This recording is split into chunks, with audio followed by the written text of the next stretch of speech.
Welcome back to the WHHI News. Since September, there's been an effort to provide food pantry services to Ladies Island. Things are going very well. We're going to check in with Tom Hlaban, who is the agency co-manager, Unitarian Universalist Fellowship of Beaufort, the food distribution agency working on this. Tom, thanks for joining us by Zoom. Hello. Tell me, this started up in September. How many times a month are you doing the food pantry?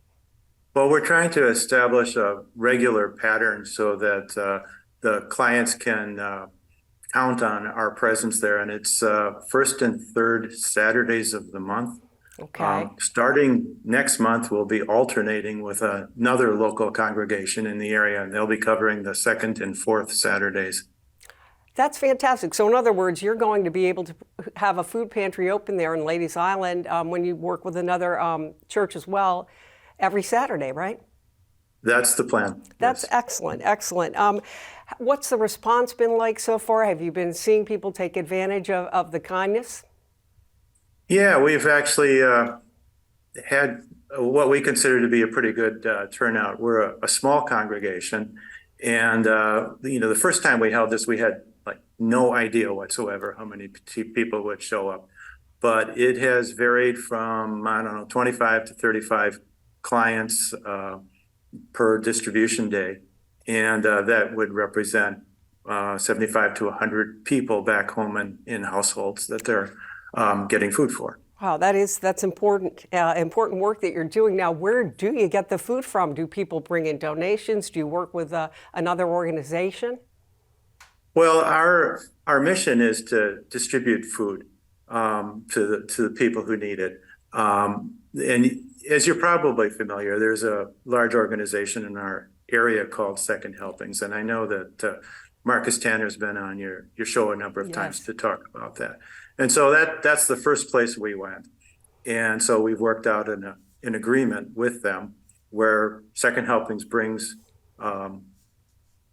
food to us on Saturday mornings, and then we set it up, and on the same day we distribute 100% of the food that's brought to us to people who come from our local area on Ladies Island. Yeah, it's great. Also some from further places, but.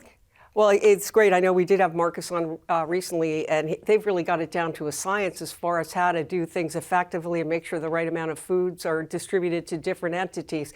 How did you get the word out to people on Ladies Island that this was starting up in September, and how do you make people even more aware as time goes on? Well, we're trying to do publicity in a number of different avenues. As you know, things are pretty fragmented in the world today. So we have paper flyers, we have social media, memes, we have this interview, and we've had actually a big factor in the community here is word of mouth. Yeah.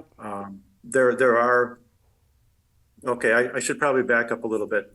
Second Helpings did a survey, did a demographic study of the whole region recently, and then they determined that Ladies Island was a desert for food distribution. They were not serving anybody. And so they reached out to a number of different congregations that are on the island, and we're the third one to respond, and my understanding is that there's a fourth one coming online within the next week. People within Ladies Island know to go to one church on Tuesday and another one on Thursday and us on Saturday.